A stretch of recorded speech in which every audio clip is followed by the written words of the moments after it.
खुलुमबाय।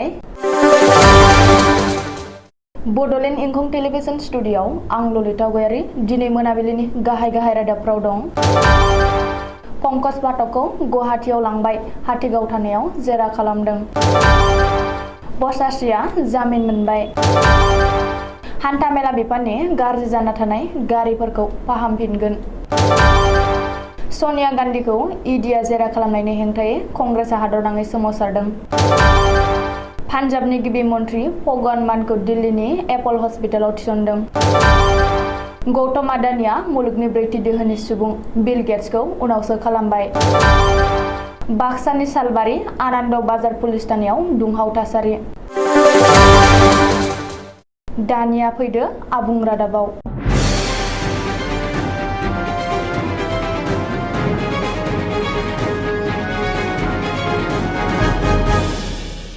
गुवाहाटीयाव लांबाय आर्चा रय पंकज पाठकखौ। पंकज पाठकखौ दिनै फुङावनो बरपेटानिफ्राय गुवाहाटीयाव लाबोदों। बे समाव हाथिगाव थानायाव दोनदों पंकज पाठकखौ। रिपर्ट बादिब्ला हाथिगाव थानायाव जेरा खालामगोन पंकज पाठकखौ। मख'नो गोनांदि गिबि मन्थ्रिया बिथोन होनायनि उनावनो आर्चा रय पंकज पाठकखौ पुलिसआ हमबाय। थांनाय हराव बरपेटा पुलिसआ हाउली पुलिसनि मददआव हाउलीनिफ्राय पंकज पाठकखौ हमदों।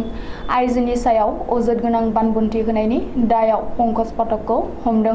मख'नो गोनांदि पंकज पाठकआ आइजोनि सायाव ससियेल मिडियायाव अजद गोनां पस्ट होदोंमोन आरो बेनि उनावनो रायजोनि माखासे थानायाव बिनि हेंथायै केस फाइल खालामदोंमोन। रिपर्ट बादिब्ला बुधबारखालि फुङावनो गुवाहाटी हाथिगाव थानानि पुलिसआ टिहु पुलिसनि मददआव पंकज पाठकखौ टिहुनि बनियाकुसियाव नागिरहैदोंमोन। नाथाय पंकज पाठकखौ मोनिलाय सासे मावफारियानि मबाइल फनखौ जब्द खालामदोंमोन। जोबनायाव उदां अख्रांनि सिङाव ओंखारबोबाय हादरनि बेरेखा केसआव जोबजानाय बसाश्री बरागहाया। बसाश्री बरागहाया जामिन मोनबाय। गुवाहाटी गोजौ बिजिरसालिया दिनै बसाश्रीनि जामिन होबाय। एडभकेटनि जुक्ति खोनासंनायनि उनाव दिनै गुवाहाटी गोजौ बिजिरसालिया बसाश्री बरागहायानि जामिनखौ गनायथि होदों। मख'नो गोनांदि एन्टि नेशनेल एबा हादर बेरेखा खालामनायनि दायाव थांनाय दाननै सिगांनिफ्रायनो जोबथेसालियाव दंमोन बसाश्री बरागहाया। बेखौनो मख'नो नांगोनदि बसाश्री बरागहाया फेसबुकआव अजद गोनां आरो हादर बेरेखा खन्थाइ लिरनायजों लोगोसे सोरखारजों होबथानानै दोनजानाय उदखारि आफाद आलफाखौ उदां मदद खालामनायनि थाखाय UAPA एकर्डनि सिङाव पुलिसजों हमजादोंमोन आरो हादर बेरेखा केसआव जोबथेसालियाव दङमोन। आसाम रायजोआरि हान्थामेला बिफाननि माखासे गारिफ्रा गाज्रि जाना गोग्लैसोनानै दं। रायजोनाङै हान्थामेला बिफाननि मार्सिडिज मोब्लिबारि बासजों लोगोसे 500निबो बांसिन गुबुन गुबुन बास गारिफ्रा फाहामफिननाय गैयैनि थाखाय गारसोना दोनजादों। बेनिनो 200निबो बांसिन बासफोरा गुवाहाटी नोगोरमायाव दं। हान्थामेला बिफाननि बे गारिफोरखौ फाहामफिननो थांखि लादों रायजो सोरखारा। बेनि थाखाय गासै 8 कौटि रांनि गोनांथि जागोन। ओरैहाय फाहामफिननाय आंखालाव गारसोनानै दोनजानाय बास गारिफोरखौ नायनाय आरो नोजोर होनायनि थाखाय रायजोनि लाइमोनफोराबो बिबान होनो थाखायबो हान्थामेला बिफाना सानदों होननानै मिथिहोनो हादों। टेन्डारनि जोहै लाइमोनफ्रा बे खाबुखौ मोननो हागोन। बेनि थाखाय फाहामफिननाय बासनि जोहै साफ्रोमबो खामायनायनि माखासे बाहागोखौ सोरखारनो जमा होनांगोन।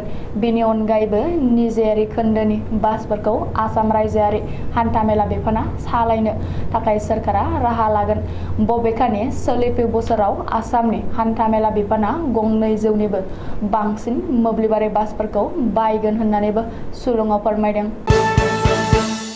कंग्रेसनि आफादगिरि सनिया गान्धीखौ दिनै इडिआ जेरा खालामनायनि हेंथायै आसामजों लोगोसे हादरनाङै कंग्रेसआ गोख्रों सोमावसारदों। मिथिनो हानाय बादिब्ला नेशनेल हेराल्ड केसआ लोब्बा लाना सनिया गान्धीआ दिनै सोंनाय फिननायनि थाखाय इडिनि मावख'आव नुजाथिहैदों। ओरैहाय इडिनि बेबादि हाबा एबा सनिया गान्धीखौ जेरा खालामनायनि हेंथायै कंग्रेसआ हादरनाङै गोख्रों सोमावसारदों आरो सोरखारा हेंथा दोलोखौ दबथायनो थाखाय इडिखौबो समानै बाहायदों होननानै गोख्रों अजद होदों। गुवाहाटी नोगोरमायावबो राजीव भवननि मोखाङाव दिनै APCCनि आफादगिरि भुपेन बरानि दैदेननायाव कंग्रेसनि दैदेनगिरिफोर सोद्रोमाफोरा गोख्रों सोमावसारदों। बबेखानि आखाइ आखाइ प्लेकार्ड लाना सोरखारनि हेंथायै हरसिखावना गोख्रों सोमावसारनाय लाइमोन कंग्रेसनि आफादगिरि अंकिता दत्तजों लोगोसे गोबांसा कंग्रेसनि दैदेनगिरि सोद्रोमाफोरखौ पुलिसआ एरेस्ट खालामदों होननानै मिथिनो हादों। पान्जाबनि गिबि मन्थ्रि भगवान मानखौ हरखाबै दिल्लीनि एपल हस्पिटालाव एडमिट खालामनाय जादों। सुलुङाव फोरमायनाय बादिब्ला पान्जाब रायजो आम आदमी दोलोनि दैदेनगिरि आरो आथिखालाव गिबि मन्थ्रि भगवान मानआ बुधबारखालि मोनसे हाबायाव नुजाथिहैदोंमोन आरो बेनि उनाव पान्जाब पुलिसखौ बरायनाय हाबाफारियाव बाहागो लादोंमोन। बे समावनो हरखाबै उदै सानायजों देहाया गाज्रिनिफ्राय गाज्रि थासारियाव फैनायलाय दिनै बृहस्पतिबारखालि दिल्लीनि एपल हस्पिटालाव देहा फाहामथायनि थाखाय थिसननो गोनां जायो। मख'नो गोनांदि बुधबारखालि पान्जाबनि अमृतसराव मुसलमानफोरखौ बुथारग्रा मोनसे ग्रेंस्टारखौ पान्जाब पुलिसआ एनकाउन्टार खालामनानै बिसोरनिफ्राय गंसे AK-47 राइफल आरो गंसे पिस्तलबो पुलिसआ बोखांनो हादोंमोन। एनकाउन्टार खालामजानाय सानै ग्रेंस्टारनि मुङा फारियै जागरुप सिंह, रुपा आरो मनप्रीत सिंह होननानै पुलिसआ मिथिहोदों। बे खुसियावनो गिबि मन्थ्रि भगवान मानआ बरायनाय हाबाफारि लादोंमोन आरो बे समावनो हरखाबै उदै सानायनि आन्दाज मोनो। मुलुगनि दोहोनिसिन सुबुंफोरनि मुं फारिलाइयाव आथिखालाव गौतम आडानिया 4थि जायगायाव आवग्रिनो हाबाय। गावनि खामायनाय धोनजों गौतम आडानिया आथिखालाव आमेरिकानि दोहोनि सुबुं बिल गेट्सखौ उनावसो गारबोबाय। जोबोर गोख्रैयै दोहोनि जानो हानाय गौतम आडानिनि धोना गासै 115.5 बिलियन आमेरिकान डलार। मख'नो गोनांदि बेनि सिङाव आमेरिकानि बिल गेट्सआ 4थि जायगा आवग्रिनो हादोंमोन, नाथाय दा बे जायगाखौ गौतम आडानिया आवग्रिनानै लानो हाबाय। सेथियाव इलन मास्कआ 230.8 बिलियन डलारनि बिगोमा, नैथियाव बेर्नार्ड आर्नल्डआ 149.8 बिलियन डलारनि बिगोमा आरो थामथियाव जेफ बेजसआ 139.5 बिलियन डलारनि बिगोमा जानानै दं।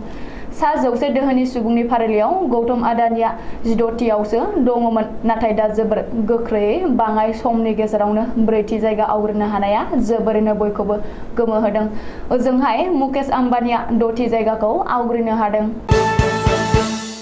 बाक्सा जिल्लानि सालबारि महकुमा आनन्द बाजार पुलिस थानानि बेन्दोंआव थानाय पुकुआमारिनि 3 सुबुङा इटानगराव खामानि मावनो थांनानै गोमानाय जाथायखौ लानानै आनन्द बाजार पुलिस थानायाव हुलुस-थुलुस थासारि सोमजिदों। पुकुआमारिनि हिकमत आली, जयनाल आली आरो रुस्तुल आली मुंनि 3 सुबुङा गावसोरनि गामिनि साहादत आली आरो अब्दुल मालेकजों लोगोसे 2 दान सिगांनो खामानि मावनायनि थांखिजों इटानगरसिम थांदोंमोन।